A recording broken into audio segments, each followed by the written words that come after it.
Bismillahirrahmanirrahim. Assalamualaikum warahmatullahi wabarakatuh.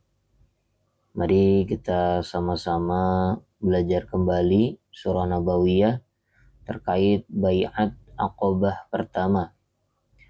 Telah kami sebutkan di bagian terdahulu bahwa ada 6 orang dari penduduk Yastrib yang sudah masuk Islam pada musim haji tahun ke-11 dari nubuwah, dan mereka berjanji kepada Rasulullah Sallallahu Alaihi Wasallam Rasulullah Sallallahu Alaihi Wasallam untuk menyampaikan risalah di tengah kaumnya. Hasilnya ada 12 orang yang datang ke Mekah pada musim haji berikutnya.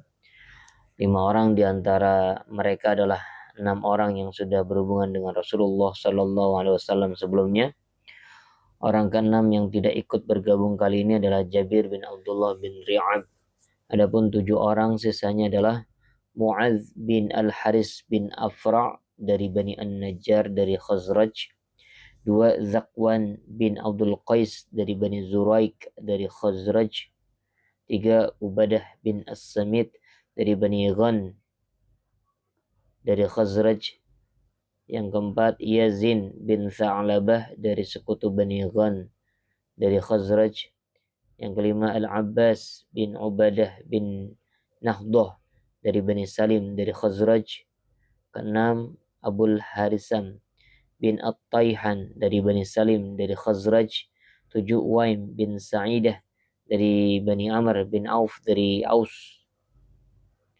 Mereka bertemu Rasulullah Sallallahu Alaihi Wasallam di Aqabah di Mina, lalu mengucapkan baiat seperti butir-butir baiat para wanita saat menaklukkan Mekah. Al-Bukhari meriwayatkan dari Ubadah bin Samit bahwa Rasulullah Sallallahu Alaihi Wasallam bersabda, "Kemarilah dan berbaiat kalian kepadaku untuk tidak menyekutukan sesuatu pun dengan Allah, tidak mencuri, tidak berzina, tidak membunuh anak-anak sendiri, tidak akan berbuat dusta yang kalian ada-adakan antara tangan dan kaki kalian, tidak mendurhakai dalam urusan yang baik. Barang siapa di antara kalian yang menepatinya, maka pahala ada pada Allah. Barang siapa mengambil sesuatu dari yang demikian ini, lalu dia disiksa di dunia, maka itu merupakan ampunan dosa baginya. Dan barang siapa mengambil sesuatu dari yang demikian itu, lalu Allah menutupinya, maka urusannya terserah Allah. Jika menghendaki dia menyiksanya, dan jika menghendaki dia akan mengampuninya." Lalu aku pun berbaiat kepada beliau.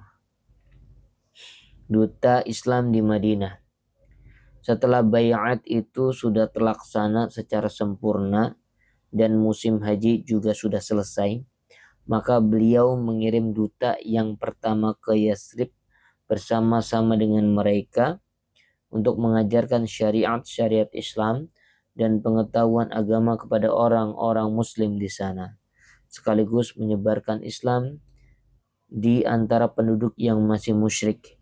Tugas sebagian duta ini diserahkan kepada seorang pemuda Islam yang termasuk pendahulu masuk Islam, yaitu Mus'ab bin Umair al-Abdari. Keberhasilan yang sangat memuaskan. Mus'ab bin Umair menginap di rumah As'ad bin Zurarah. Lalu mereka berdua menyebarkan Islam di kalangan penduduk Yasrib dengan sungguh-sungguh dan bersemangat. Sementara Mus'ab sendiri dikenal sebagai pemuda yang pandai membaca. Di antara riwayat yang menggambarkan keberhasilan dakwahnya, bahwa suatu hari As'ad bin Zurarah pergi bersama Mus'ab dengan tujuan perkampungan Bani Abdul Ashhal dan Bani Zafar. Mereka berdua memasuki sebuah kebun milik Bani Zafar, lalu duduk di dekat sebuah sumur yang disebut sumur Marok. Beberapa orang yang sudah masuk Islam berkumpul di sekeliling keduanya. Sementara saat itu Sa'ad bin Mu'adz dan Usaid bin Hudair yang menjadi pemimpin kaumnya di Bani Al-Ashal masih musyrik. Tatkala keduanya mendengar kedatangan As'ad bin Zurarah dan Mus'ab, Sa'ad berkata kepada Usaid, "Pergilah dan temuilah 2 orang yang datang untuk membodohkan orang-orang yang lemah di antara kita. Hardiklah dan halangilah mereka berdua, agar tidak mendatangi perkampungan kita, karena As'ad bin Zurarah masih terhitung anak bibiku. Andai kata tidak ada hubungan kekerabatan ini, tentu aku sendiri yang akan menghadapinya. Lalu Usaid mengambil tombaknya dan beranjak untuk menemui keduanya. Tatkala As'ad mendengar kedatangan Usaid, dia memberitahu Mus'ab, dia adalah pemimpin kaumnya yang sengaja hendak menemuimu. Percayakan urusan dirinya kepada Allah. Mus'ab berkata, jika dia mau duduk, maka aku akan berbicara dengannya. Setelah tiba di depan keduanya dan berdiri dengan wajah muram, Usaid bertanya, apa yang kalian bawa kepada kami? Apakah kalian berdua hendak membodoh-bodohkan orang-orang yang lemah di antara kami? Jauhilah kami jika kalian ada keperluan untuk diri kalian. Mus'ab berkata, silahkan duduk agar engkau bisa mendengar apa yang hendak kusampaikan. Jika engkau suka terhadap sebagiannya, maka engkau bisa menerimanya. Dan jika engkau tidak menyukainya, maka engkau tidak perlu menerima apa yang tidak engkau sukai.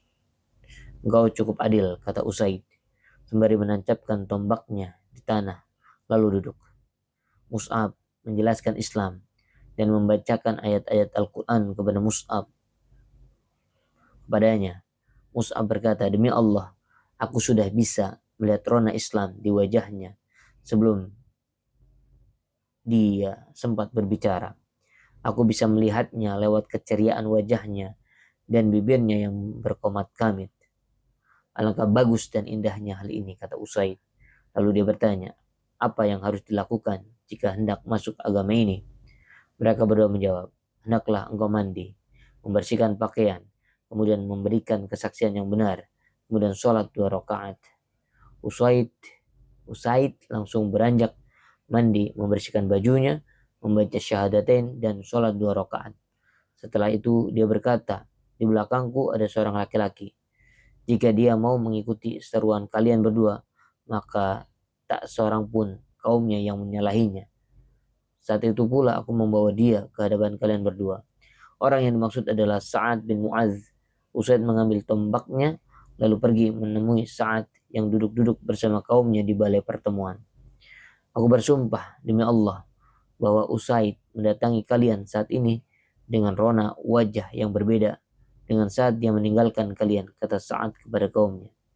Tatkala Usaid sudah berada di balai pertemuan, Sa'ad bertanya, apa yang telah engkau lakukan? Usaid menjawab, tadi aku berbicara dengan 2 orang, demi Allah, aku tidak melihat 2 orang itu mempunyai kekuatan. Aku sudah melarangnya, namun keduanya justru berkata, kami akan melakukan apa yang engkau sukai. Aku pernah menuturkan kepadamu bahwa suatu kali Bani Harithah berbondong-bondong menemui As'ad bin Zurarah untuk menghabisinya. Karena mereka tahu bahwa dia adalah anak bibimu, dengan tindakan itu mereka hendak melanggar perjanjian denganmu. Karena diingatkan dengan peristiwa tersebut, Sa'ad bangkit dengan marah, mengambil tombaknya, lalu menghampiri As'ad bin Zurarah dan Mus'ab. Tetapi tatkala Sa'ad melihat keduanya yang duduk tenang-tenang saja, barulah dia menyadari bahwa Usaid bermaksud mengakalinya agar dia bisa mendengar apa yang disampaikan mereka berdua. Dengan wajah cemberut Sa'ad berdiri di hadapan mereka berdua. Lalu dia berkata kepada As'ad bin Zurarah, demi Allah, wahai Abu Umamah, kalau bukan kan ada hubungan kekerabatan di antara kita, aku tidak menginginkan hal ini terjadi. Engkau datang ke perkampungan kami dengan membawa sesuatu yang tidak kami sukai. Sebelum saat muncul, As'ad sudah memberitahu Mus'ab, demi Allah, seorang pemimpin yang di belakangnya ada kaumnya telah mendatangimu. Jika dia mengikuti seruanmu, maka tak seorang pun di antara mereka yang akan menjauh darimu. Mus'ab berkata kepada Sa'ad bin Mu'adz, bagaimana jika engkau duduk dan mendengarkan apa yang aku sampaikan?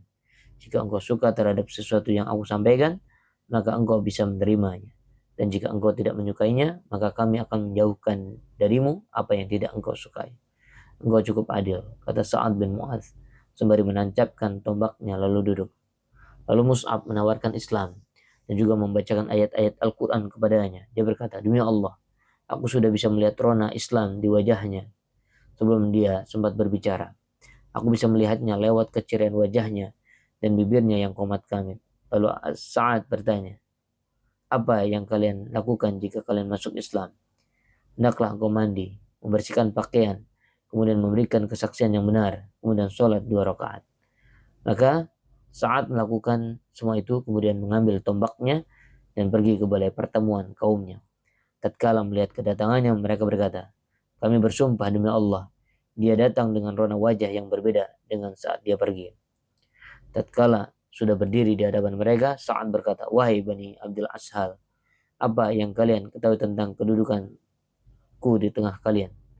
Mereka menjawab, engkau pemimpin kami dan orang yang paling jitu pendapatnya serta nasihatnya yang paling kami percaya. Siapapun di antara kalian, laki-laki maupun wanita, tidak boleh berbicara denganku kecuali jika kalian beriman kepada Allah dan Rasulnya. Kata Sa'ad, hingga sore harinya tak seorang pun di antara mereka melainkan sudah menjadi muslim dan muslimah, kecuali satu saja, yaitu Al-Usairim. Dia menangguhkan keislamannya hingga perang Uhud. Pada saat perang Uhud itu dia masuk Islam, lalu ikut berperang dan terbunuh sebagai syahid. Sementara sholat pun sama sekali belum pernah dia lakukan. Untuk itu Nabi Muhammad SAW bersabda, dia mengerjakan yang sedikit namun mendapat pahala yang melimpah.